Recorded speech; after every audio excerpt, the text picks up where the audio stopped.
Herkese merhaba. Yeni fragman analiz videosuna hoş geldiniz. Çok heyecanlı bir bölümü daha geride bıraktık.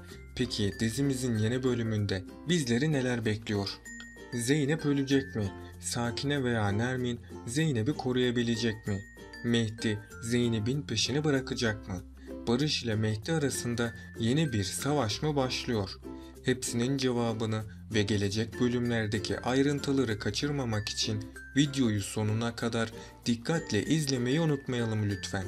Öncelikle Zeynep'e bir zarar gelmesini istemiyorsanız ve ayrıca bu dizinin final yapmasını da istemiyorsanız beğeni tuşuna basalım ve kaç kişi aynı fikirdeyiz hep birlikte görmüş olalım. Dizimizin yeni bölümünde Zeynep ile Barış'ın ilişkisi güzel bir şekilde ilerliyor. Ama Zeynep annelerinin kavga etmesinden çok yoruldu ve bu yorgunluk Barış'a karşı olan ilişkisine de olumsuz olarak yansıyor. Tabii diğer bir yandan özlem problemini de unutmamak gerek. Özlem de elinden geldiğince Barış'ın aklını karıştırmaya çalışıyor ve son konuşmasında da bunu biraz başarmış gibi gözüküyor. Barış, ablası Özlem'in ona söylediklerinden etkilendi ama Zeynep'e karşı hissettiği aşk bundan etkilenmeyecek.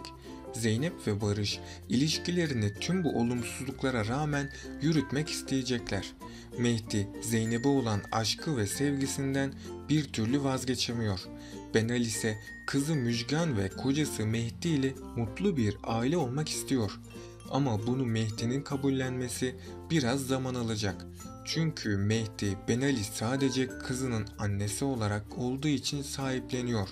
Cengiz Baba'nın Mehdi'ye verdiği sorumluluk basit bir durum değil ve aynı zamanda çok tehlikeli. Fakat Mehdi bu işi yapmak zorunda olduğunu biliyor ve elinden gelenin en iyisini yapmak için çok çalışacak. Mehdi, Nuh'un şoförlüğü bırakıp yanında çalışmasını istiyor ama Nuh bu teklifi kabul etmedi ve kendi parasını biriktiresiye kadar şimdiki işinden ayrılmak istemediğini söyledi. Ancak Mehdi, Nuh'un Barış'ın yanında çalıştığını çok geçmeden öğrenecek ve öğrendiği zaman da aralarında tartışma yaşanacak. Bu tartışma sırasında Cemile her zamanki gibi yine Mehdi'yi savunacak. Diğer yandan son sahnede Zeynep Nermin annesiyle evlerine girecekleri sırada Sakine gelmişti. Hemen arkasından Zeynep'i trafikte sıkıştıran motosikletli adam geldi ve Zeynep'i silahı çekip onu vurdu. Ben bu sahnede Zeynep'in vurulduğunu düşünmüyorum. Çünkü tam da o sırada Zeynep'i korumak için Sakine annesi Zeynep'in önüne atladı. Bu yüzden Sakine ölerek diziye veda edecek. Diğer yandan Cengiz Baba Mehdi'ye yapacağı işleri ve kalacağı yeri hazırladığını söyledi. Fakat Cengiz Baba bu gücün çok büyük olduğundan dolayı çok dikkatli olması konusunda Mehdi'yi uyarmayı da ihmal etmedi. Çünkü eğer Mehdi bu gücün etkisine kapılıp da büyük hatalar yaparsa hem kendisinin hem de ailesinin başı büyük bir belaya girebilir. Peki sizce Zeynep kimi seçerse daha mutlu olur? Mehdi'yi mi yoksa Barış'ı mı? Aşağıda yorumlarınızı bekliyorum. Bakalım siz bu konuda neler düşünüyorsunuz? Zeynep'in artık çok farklı bir yaşantı ile mücadele etmesi gerekiyor. Çünkü Mehdi büyük bir güce sahip oldu. Barış da her şeye rağmen Zeynep'i terk etmiyor. Zeynep ise bu iki kişi arasında büyük bir ikilemin içinde kalacak. Zeynep, Mehdi'nin başına kötü bir şey gelmesinden korktuğu için onu yalnız bırakmak istemeyecek.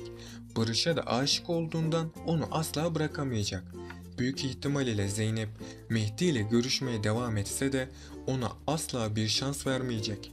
Zeynep tam tersine Barış'ın yanında olmayı tercih edecek. Barış da Zeynep'i sevdiği için onu asla yalnız bırakmayacak. Önümüzdeki bölümde Zeynep'in Barış'a karşı bir beklentisi olacak. Zeynep'in bu beklentisi evlilik beklentisidir tabii ki. Ama Barış şimdilik Zeynep'e evlenme teklifi etmeyecek. Çünkü Barış çocukluğunda yaşadığı kötü olayları unutabilmiş değil. Barış geçmişte yaşadıklarından dolayı Zeynep ile evlenmekten korkacak. Zaten Barış'ın önceki evliliğinin kısa sürede sonlandırması bunu kanıtlıyor. Çünkü Barış günübirlik ilişkiler yaşamayı tercih ediyor. Hatta hatırlarsanız Zeynep ve Barış önceki bölümlerde bir konuşma yapmışlardı. Zeynep Barış'a neden eski eşinden boşandığını sormuştu. Barış da işkolik birisi olduğu için kendisini terk ettiğini söylemişti. Büyük ihtimalle Barış önceki eşini aldattığı için ondan ayrılmak zorunda kaldı. Bundan dolayı Zeynep'in çok dikkatli olması gerekiyor. Çünkü Barış Zeynep ile evlenmek istiyormuş gibi davranıp onunla sevgililik hayatı yaşayacak. Daha sonrasında Barış Zeynep ile işi bittiğinde ondan ayrılacak. Zeynep de aldatılan taraf olacak. Mehdi ise yeni hayatını bir mafya olarak geçirmeye devam edecek. Mehdi çok zengin olmaya başlarken diğer yandan da kendisini karanlığa doğru sürüklenirken bulacak. Mehdi'nin bu yeni hayatı kendisi ve ailesi için hiç de iyi sonuçlar vermeyecek.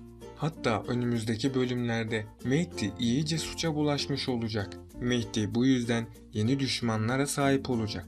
Mehdi'nin bu yeni düşmanları onun ailesine zarar vermeye çalışacak. Hatta bu yüzden birisi daha ölecek. Bu kişi büyük ihtimalle ya Benal olacak ya da Cemile olacak.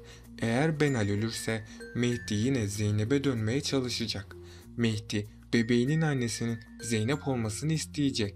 Zeynep ise her zamanki gibi merhametinin sesini dinleyecek ve onun bu teklifini kabul edecek. Zeynep bu suçluluk duygusundan kurtulmazsa bu onun sonu olacak. Bu yüzden Zeynep terapi görmeye başlayacak. Yavaş yavaş iyileşmeye başlayan Zeynep hatalarını fark edecek ve hayatına yeni bir başlangıç yapacak. Ayrıca Zeynep nereye giderse gitsin Mehdi onu asla yalnız bırakmayacak. Barış Zeynep ile rahatladığını ve kendisini çok iyi hissettiğini söyleyince bu durum Zeynep'i çok mutlu etti. Barış ve Zeynep Mehdi'den gelecek tehlikelerden korksalar da aşklarını yaşamaya devam edecekler. Onları ayırmak isteyenlere rağmen Zeynep de Barış da çok mutlu. Barış Mehdi'nin Zeynep için halen bir tehdit olduğunu düşünüp onun için endişelenmeye devam edecek. Mehdi ise Zeynep'i dilinden veya kalbinden söküp atamıyor. Çünkü Benal'e Zeynep diye seslenmesi bu durumu kanıtlıyor. Mehdi Zeynep'e zarar gelmesin diye Zeynep'i takip ettirecek. Takip edildiğini anlayan Zeynep çok korkacak. Mehdi'ye kendinden uzak durmasını ve bu duruma artık bir son vermesi gerektiğini de söyleyecek. Evet arkadaşlar, bugünkü analiz videomun da sonuna geldik. Bunun gibi videoların devam etmesini istiyorsanız kanalıma abone olup bu videoyu beğenerek destek olabilirsiniz. Sonraki videolarda görüşmek üzere. Şimdilik hoşça kalın.